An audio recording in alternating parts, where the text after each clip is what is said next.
ఇంకొక చిన్న మాట చెప్తాను మీకు. రేణుకా ఎల్లమ్మ అని గుళ్ళు ఎక్కడైనా కనిపిస్తుంటాయి, మీకు చూసి ఉంటారు. అంటే మీకు అర్థమవటం కోసం చాలా స్థానిక పురాణాలు తీసుకుంటున్నాను.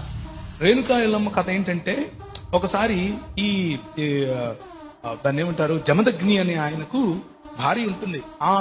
ఆమె గంధర్వుడు వచ్చాడు అని గంధర్వుని పట్ల మనస్సు పడింది అని ఈయనకు అనుమానం వస్తుంది. కేవలం ఏమొస్తుంది?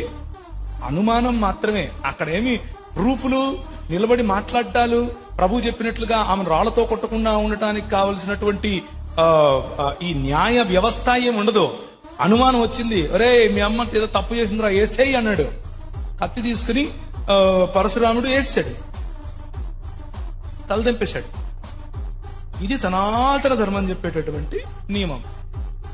కానీ ఇక్కడ ప్రభు ఏం చెప్తున్నాడు? ఆమె తప్పు చేసిందో లేదో ముందు నిలబెట్టి మాట్లాడండి, నిలబడి మాట్లాడి ఆ తర్వాత చూద్దాం. అంటే స్త్రీ పట్ల రాబోయే ప్రశ్న అనుకుంటాను ఇది.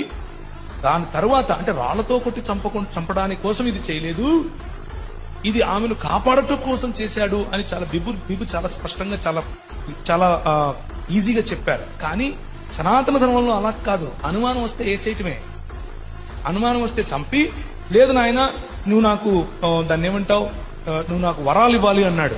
సరే తీసుకో, ఏం కావాలని, మా అమ్మ తిరిగి బ్రతకాలి అన్నాడు.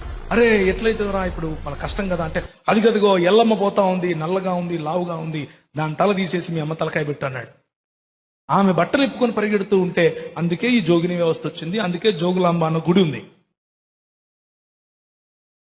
అందుకని ఆ చంద్రగుట్ట అనే చోటుకి వెళ్ళి 1986లో ఒక ఎన్టీ రామారావు గారు సపరేట్ గా ఒక ఇది చేయాల్సి వచ్చింది. ఈ రోజుకు కూడా కర్ణాటక ప్రాంతంలో, బీదర్ ప్రాంతంలో ఈ రోజుకు కూడా బట్టలు ఇప్పుకొని ఈ సమాజానికి చెందిన వాళ్ళు, దేవదాసి వ్యవస్థలో ఉన్న వాళ్ళు తిరుగుతారు. ఎందుకంటే మేము ఎల్లమ్మను పూజిస్తాము అని. ఎందుకు? మేము దేవుడి కోసం మేమేమయ్యాం, సమర్పించుకున్నాం. బట్టలుడు తీసి తిరగడానికి సమర్పించుకున్నామని నేర్పించారు మన స్త్రీలకు. దీన్ని వివక్ష అంటారు. దీన్ని ఒక పద్ధతి లేకుండా ఇట్ ఈస్ లీగలైజింగ్ ప్రాస్టిట్యూషన్.